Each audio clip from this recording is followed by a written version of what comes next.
Joan Verplanck is the new head of the Delaware State Chamber of Commerce, only the second woman to hold the title. But together with Delaware Today Magazine, we discover Verplanck's gender takes a back seat to her ideas and no-nonsense attitude.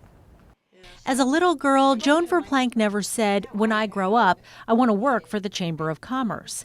Like many of her colleagues, she just fell into it. The town council president called and said, could I manage the chamber for a couple of months in the summer while they did a search, because they had a secretary and a president, or executive director, I guess, and fired both of them.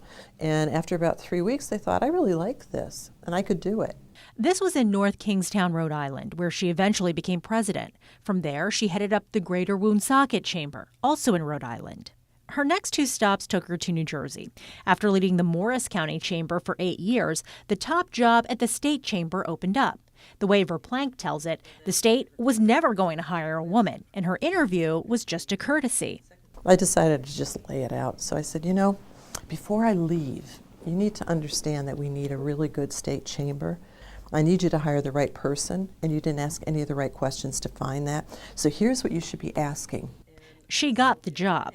That gumption and brutal honesty also turned heads at the Delaware Chamber, where promotions typically happen from within. I would have never thought that our chamber would have chosen a New Jersey person to head up our Delaware State Chamber. So if you think about it, that's how well the interview really went. But longtime chamber board member Mark Stellini, who was also vying for the job, said her ideas made her a shoo-in. The first thing she told us is we really don't have a product, and she's been through everything we have, and we really don't have too much. All of us knew the relevance that the chamber is challenged. So we were all impressed with her honesty there, certainly her observation ability. And then her plan of action is what really sewed it in.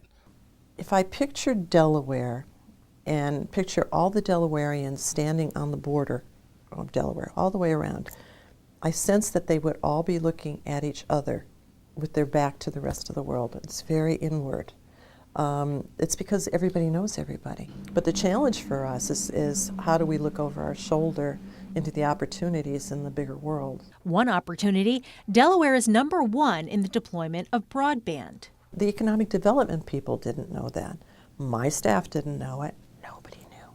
So if we've got those #1s that are lurking out there somewhere, then you have to say, what kind of companies can really utilize that to their advantage?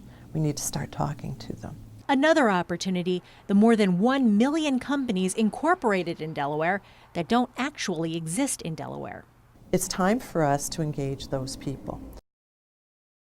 I should add, Joan Verplanck left her previous 4 chambers much better off financially than when they started. Maria Hess, editor-in-chief of Delaware Today Magazine, joins us now. Hi, Maria. How are you? I'm great. Great.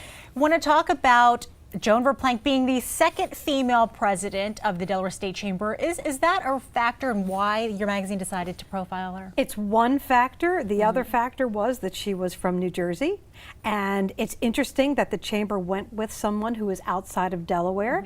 And we wanted to explore what made them hire someone who was an outsider. We Delawareans, you know, stick close to home usually. So.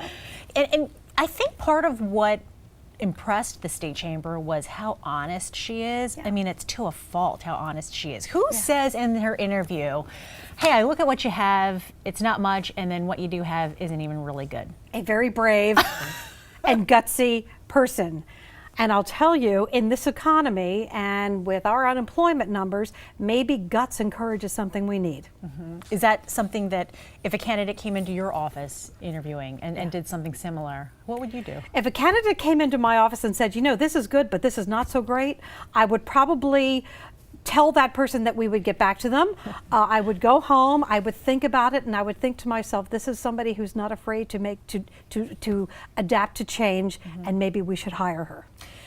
Breast cancer survivor, she described it as, quote, a very good experience. What do you think she meant? I think what she meant was this brutal experience taught her that every day mattered, and if she wanted to get to business, she was going to get to business right now and not put anything off.